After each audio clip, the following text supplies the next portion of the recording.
So I did my best to keep this as short and sweet as possible. So here we go. Chapter 1. I'm just kidding. Welcome, everyone. For those of you who don't know me, my name is Colin, and I'm one of Evan's best friends as well as his college roommate. Evan and I first connected at a Miami Cheer open gym for guys to come in to see if they'd be interested in being on the team. I walked into the gym, and Evan was one of the first people that came up and talked to me. I quickly found out that he was one of the easiest people I've ever talked to. Where I grew up, good friends were hard to come by, so I definitely wasn't used to it. And I had never clicked with someone so quick. Throughout these open gyms, Evan and I's friendship grew a little bit closer each time. It wasn't until about the third or fourth time coming to one of these open gyms that Evan asked me if I wanted to experience Oxford with him and his roommates on the weekend.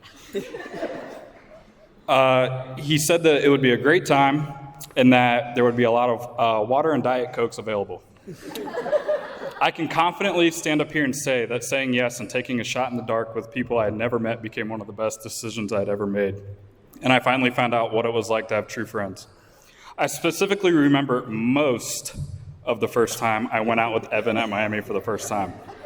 After a long night out of drinking water and Diet Cokes, we stumbled back to his dorm all the way on the other side of campus. What some of you may not know is that my girlfriend, now wife at the time, also lived in the same dorm as Evan. When we got back to the dorms, I stumbled into my wife's dorm while Evan went to his. Upon showing up at my wife's dorm, she obviously knew I had a lot of Diet Coke. And then she kicked me out. So this was where the true test of friendship came into play, and I called Evan, the first guy I just met at Miami, and he openly invited me into his room. From then on, for my first 2 years at Miami, I became a live-in at Evan's dorm on the weekends we went out.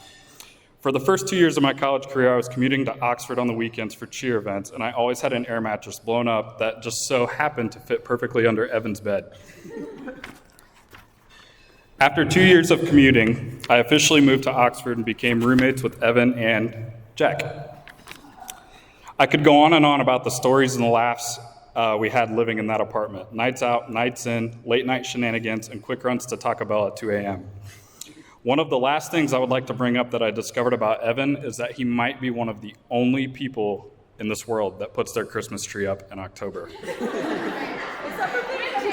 And Paige. But for the rest of the stories, we'll just keep them to us. Evan, it's been an absolute honor and a privilege to be up here with you to celebrate you and Paige. Over the years, I've watched you develop from being an absolute party animal up until today, where you enter life with a new best friend.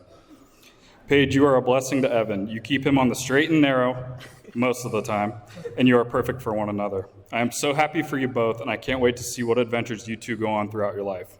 But Evan, just know that if you ever go out and you have too many Diet Cokes, I'll have an air mattress waiting for you. So everyone, if you would raise your glasses for a toast to the new Mr. and Mrs. Evan Lupin.